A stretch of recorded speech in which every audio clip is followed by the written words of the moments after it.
fileteaban, sí, para que se quemara más rápido el cuerpo. Porque el lema ahí es de que si no hay cuerpo, no hay delito. Ese era su lema. Nadie está hablando de esto. En los últimos años, México ha enfrentado una crisis sin precedentes. Las desapariciones han dejado cicatrices imborrables en miles de familias y han convertido al país en un enorme mapa de fosas clandestinas. El reciente hallazgo en Teuchitlán, Jalisco, ha revelado algo más perturbador. Un sitio que no solo fue utilizado para desaparecer personas, sino que también fue un centro de reclutamiento forzado y adiestramiento. Todo comenzaba con falsas ofertas de trabajo en las redes sociales. Plataformas como Facebook se convirtieron en herramientas para atraer personas en busca de empleo. Se publicaban anuncios ofreciendo vacantes como electricistas, guardias de seguridad o vigilantes. Yo llegué por oferta de trabajo para guardia de seguridad en redes sociales, en el Facebook. Los interesados eran citados en la central de autobuses de Guadalajara con la promesa de que un vehículo los llevaría a su nuevo trabajo. Sin embargo, al abordar, sus pertenencias eran confiscadas, sus ojos eran vendados y el destino que imaginaban se desvanecía. Cuando nos llevaron de la terminal de Tlaquepaque, pasó un Uber por nosotros. De ahí nos llevaron a una casa que está cerca de ese lugar donde está el rancho. Ahí fue donde nos dimos cuenta que no era el trabajo que nosotros íbamos, porque había gente armada. Después de aproximadamente una hora de trayecto, llegaban al rancho Izaguirre, en Teuchitlán. Era el inicio de un proceso que pocos lograban superar, un entrenamiento dividido en 3 fases, diseñado para probar una resistencia física y psicológica. La primera, conocida como el Kinder, duraba cerca de 30 días. Aquí, los recién llegados recibían un apodo y eran sometidos a pruebas extremas, recorridos en laberintos, carga de llantas pesadas y ejercicios de combate cuerpo a cuerpo y una rutina de desgaste físico que buscaba eliminar cualquier signo de debilidad. De cada 200 personas que ingresaban, solo alrededor 30 lograban salir con vida del entrenamiento. Para muchos, este era el punto sin retorno. Si superaban la primera fase, enfrentaban la siguiente: pruebas psicológicas que medían la capacidad de obediencia absoluta.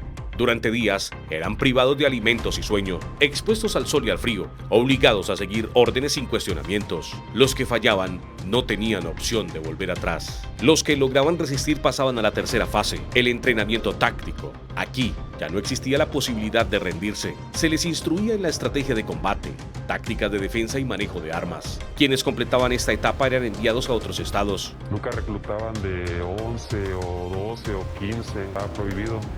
Mujeres sí se había. Pero la pregunta que sigue sin respuesta es: ¿qué pasó con los que no lo lograron? El hallazgo de Teuchitlán no dejó dudas. En el lugar se encontraron fragmentos de huesos calcinados, montones de zapatos, mochilas y prendas de vestir esparcidas por el terreno. No eran restos de un solo día, eran señales de un sitio que había operado durante mucho tiempo. Pero lo más preocupante es que este lugar ya había sido inspeccionado por las autoridades meses antes, sin que se tomaran acciones concretas. Las imágenes que se difundieron mostraron la magnitud del hallazgo: zapatos apilados en montones, ropa cubierta de polvo, documentos personales tirados en la tierra y el lodo. Cada objeto contaba una historia, cada prenda perteneció a alguien que en algún momento tuvo esperanzas, sueños, familia. Pero en ese sitio, su rastro se desvaneció. Es muy doloroso, porque no sé si ahí está mi hijo, fue lo que expresó una madre al enterarse del hallazgo en Teuchitlán. Las autoridades reaccionaron tarde, como ha ocurrido en muchos otros casos. Prometieron investigar, aseguraron que habría justicia, pero las familias saben que la historia se repetirá. No es la primera vez que se descubre un sitio como este, no es la primera vez que las respuestas nunca llegan. El caso de Jalisco no es un hecho aislado. Desde hace más de una década, México ha registrado un incremento en el número de desapariciones. Más de 110,000 personas han sido reportadas oficialmente, aunque colectivos de búsqueda aseguran que la cifra real es mucho mayor. Jalisco, junto a Teuchitlán, Guanajuato y Veracruz, se ha convertido en una de las zonas más afectadas.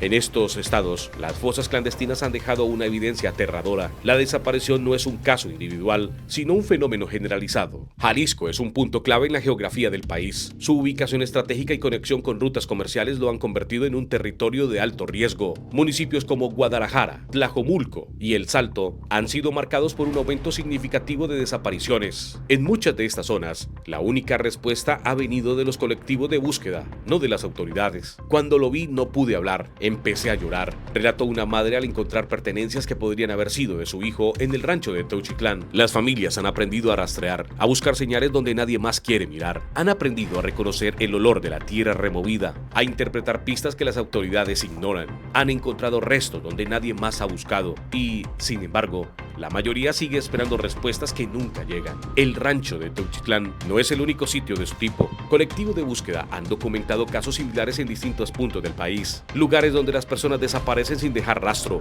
donde la vida se desvanece sin que nadie se haga responsable. Sitios que operan en el silencio, protegidos por la impunidad. El hallazgo fue tan impactante que incluso la presidenta de México se pronunció al respecto. En una conferencia de prensa, aseguró que se tomarían medidas para esclarecer lo ocurrido y reforzar las investigaciones en Jalisco. Sus declaraciones han generado expectativa, pero también escepticismo entre las familias que han escuchado promesas similares en el pasado. Mientras tanto, los números siguen aumentando. Cada día, familias enteras buscan a sus desaparecidos.